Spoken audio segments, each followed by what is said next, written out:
This is the question asked in today's SkillTrack Daily Challenge. So let us see our sample test cases. In our input, we are given the value of n, and in our output, we must print the required pattern for the given value of n. So here the value of n is equal to 6. So in our output pattern, there are 6 lines. And in every line, for the first row, there are 6 elements. And in the next row, there are only 5 elements. And then 4, and then 3 elements, and then 2 and 1. So the number of elements in every row is decreasing one by one, and the starting value of every row is incrementing from 1 to 6. So 1, 2, 3, 4 and 5 and 6. So like this, the starting point of every row is from 1 to 6, and the remaining values present in every row also follows a unique pattern. So here the first value is 1, and 1 plus 6 is 7, and then 7 plus 5 is equal to 12, and then 12 plus 4 is 16. So like this, we are subtracting one by one. So first we are adding 6 with it, and then we are adding 5 with 7, and then we are adding 4 with 12, and then we are adding 3 with 16. So like this, we are decrementing one by one. The same sequence is followed in every row.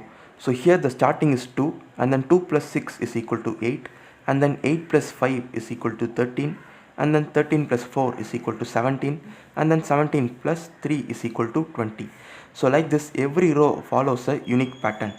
Now let us see how to write a C program for this. This is the program I have written.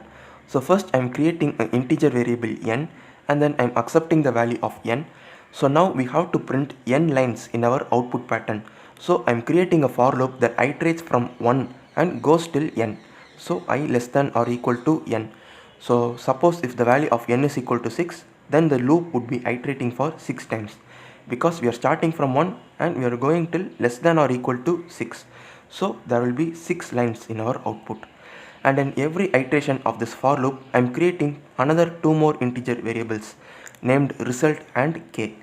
I am storing the value of n in k and the value of I in result. Now we have to print the values in every row. So to do that, we are creating another for loop that iterates from I till n. So here in our pattern, we can see that the first row, suppose if the value of n is equal to 6, the number of values in the first row would be 6, and in the next row it would be 5. So if we iterate from I till n, we would be getting the expected number of values in every row. Suppose if the value of I is equal to 1, so the value of j will be starting from 1 and then goes till n. So if the value of n is equal to 6, in the first row you would have printed 6 values, and when the value of I increments by 1, the I becomes 2, the j loop would start from 2 and then go till 6. So there will be only 5 elements in the second row. So we will be using this technique to reduce the number of values in every row one by one. And in every iteration of this for loop, we are going to print the result first, and then after printing the result, we are going to update the result with the value of k. Initially the value of result would be 1, so first the value of result would be printed, and if the value of n is equal to 6, the value of k will also be equal to 6. So the result plus is equal to k. What it means is result is equal to result plus k. So 6 plus 1, 7 would be now stored in the result. And the next iteration, we should not add result with n, we should add it with n minus 1. So the n is represented by k, so we are decrementing the value of k by once in every iteration of this for loop. So we will be getting the exact values of the result, and in every iteration we will be printing the result separated by a space. So once this for loop finishes, we are going to print a /n. Now let us check our program with sample test cases. So now I have given the input as 6, so let us see our output.